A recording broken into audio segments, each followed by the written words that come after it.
Hey everybody, what's up y'all? Welcome back to my channel. Tammy Talks here.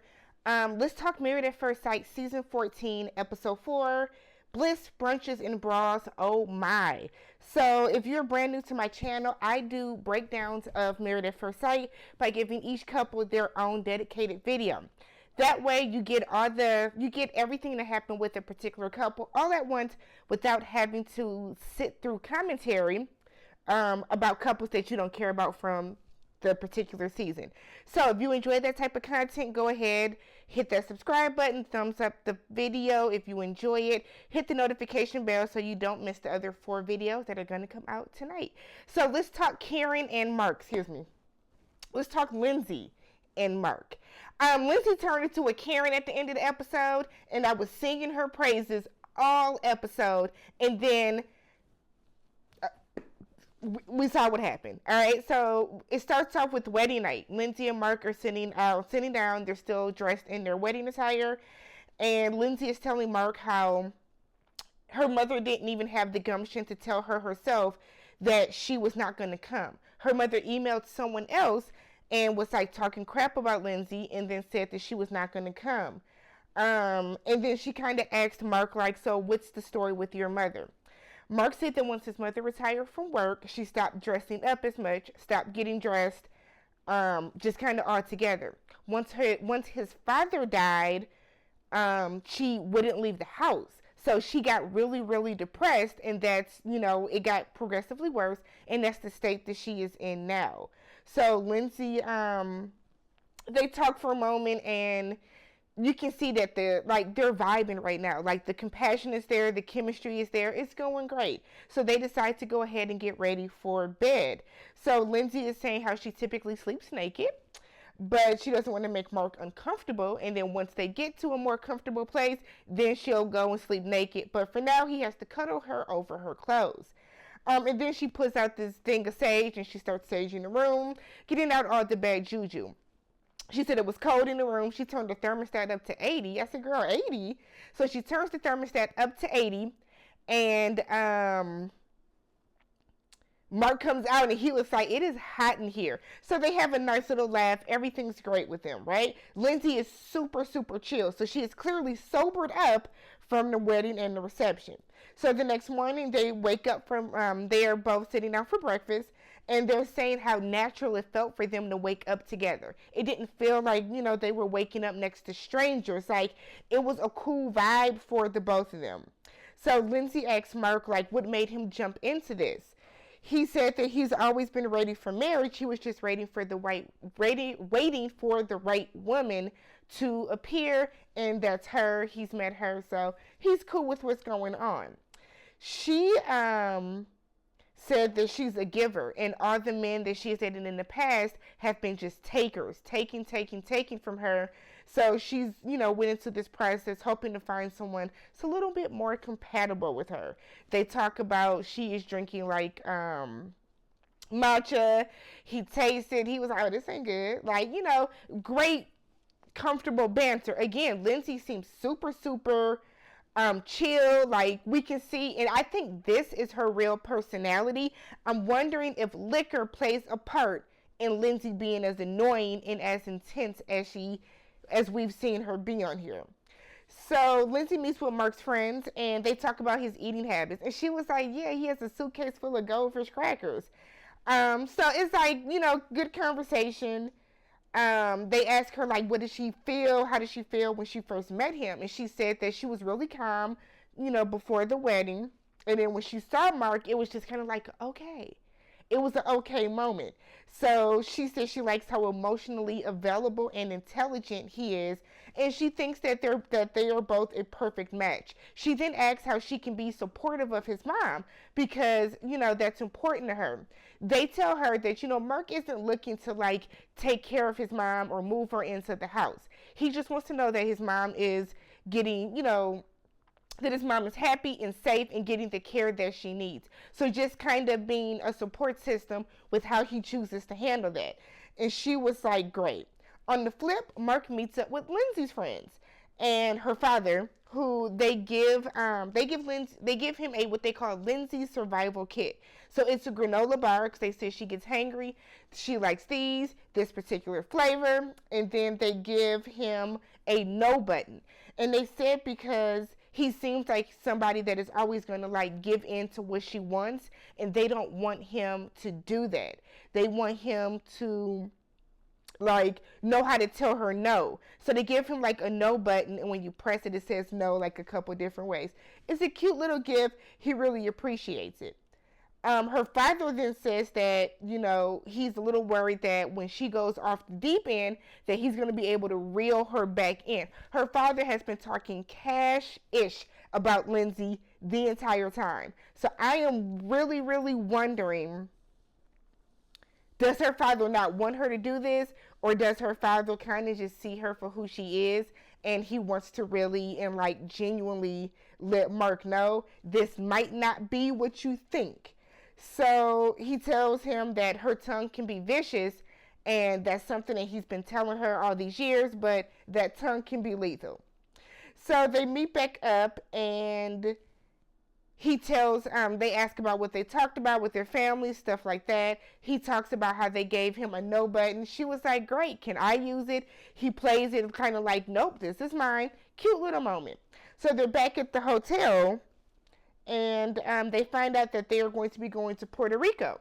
Lindsey is very well traveled. She says she's been there 6 or 7 different times.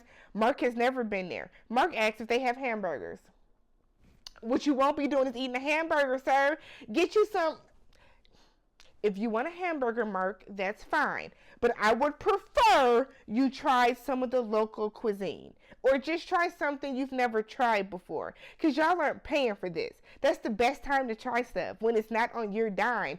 Try all the different kind of foods that you want, but like, don't get no hamburger. But it's cute how excited Mark is. He said he's excited to just explore, you know, because he's never been there. So we land in Puerto Rico. And apparently things have went sideways, okay? So we see Mark and Lindsey. We see the couples are walking towards the Sprinter. And we see Mark and Lindsey going around the back. So they're going to a different bus. Apparently, they were on the plane. Lindsey told everyone that they should speak Spanish in Puerto Rico. Elijah was like, nah, I'm going to speak English because I'm more comfortable with English. You know, I'm more, you know, I speak English. You know, that's what I'm going to do. And she tells them, no, you need to speak what the native tongue is when you go a place. Now, here's the thing. A lot of times, yes, if you can't speak the native tongue, you should. I feel like if you can speak it fluently. You know what I mean? Like, I don't want to be over in Mexico speaking Spanglish to these people and offending them. So that's kind of basically what Elijah was saying. Somehow things got crossed, and she ends up telling Katina, you want to fight me? Or unless, but so this is what Katina is saying, that Lindsey said that to her. So as a result, things get escalated. So back in the hotel, Lindsey said that she was joking around on the plane, and Elijah got aggressive with her, and it shook her to the core. This is what we're not going to do, Lindsey, and this is what we're not going to do. You are not going to sit up here and paint this black man as super aggressive as if he did something to you. Because if you opened your mouth and decided to announce that everybody had to speak Spanish while they were in Puerto Rico, and you got in this, you start going back and forth with this man, he didn't get aggressive with you. He wasn't going to hit you. I can't stand when white women do that. Because that's how black men end up arrested and dead. The same shit happened, similar, but the same shit is like the same line of things that happened with Emmett Till. White woman said one thing, next thing you know, this boy is being dragged out his house and killed. Like, I didn't like that at all. That has caused me to not like Lindsey at all. There was no reason for you to call him aggressive.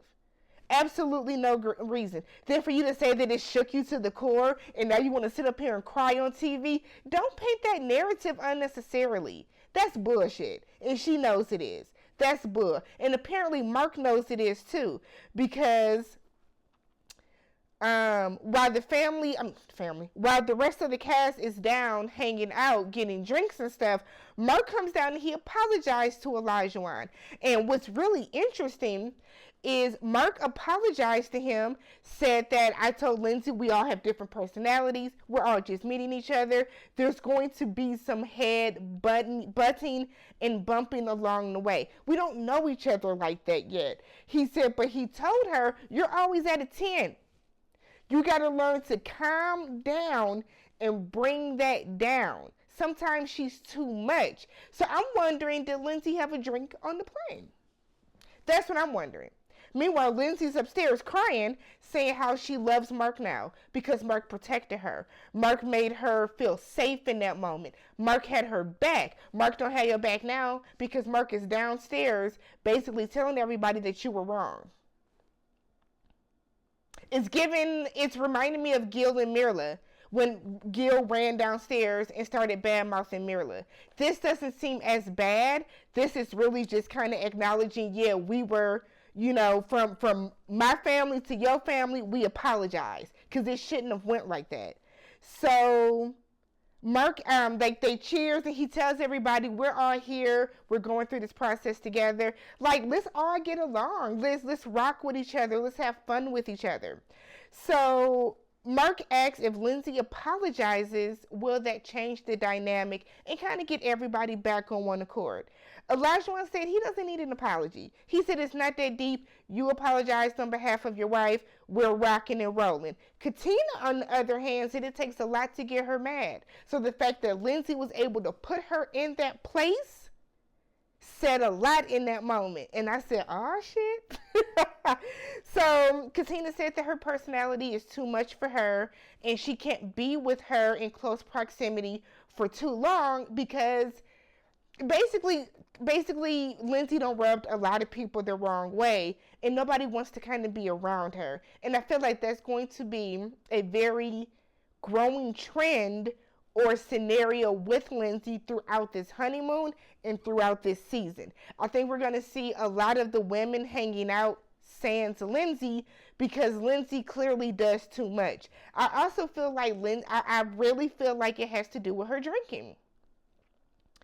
I feel like it has to do with her drinking. So back at the hotel later that night, Mark tells Lindsey that he wants her to get cool with Elijah and Katina. He doesn't want to have drama and beef with any of the other couples while we're here. So he said that Elijah said that it's good. He wants to hug it out with her. But he also tells her that we need to be careful not to provoke anybody. We got to be careful not to rock the boat while we're here. You know what I mean? Like, everyone's different. We got to do all this stuff. Yeah, we got to, this is about us, but we still have to have a certain level of chill with all the other couples. And I feel like that might be a problem, the fact that Mark told the group one thing and then told Lindsey another. He wasn't consistent in what he told them. He also didn't point out that Katina still has a problem with her. So I feel like Lindsey's going to be blindsided when she thinks everything's cool and she tries to go rock with them and Katina is kind of looking at her sideways. You brought this up, girl, and then the fact that you really sat here, because I can't wait for the reunion when everyone has seen the season now, and you tried to do these white woman tears on this show, and you purposely, you knew what you were doing by saying he was aggressive. That shit is not cool. I didn't like that at all. I was rocking with you, Lindsey, but I'm gonna have to let you go, sis. So, once again, if you have not already subscribed to the channel, let's talk about it down below. Do you guys think that Lindsey's Lindsey's intensity and her hypeness comes from her drinking? I feel like Lindsey had a drink on the plane. I wish we could have saw what happened on the plane, but it seems like they don't film on the plane, so we wouldn't have saw what happened. But let me know what you guys felt about that scenario. Catch you guys in the next one.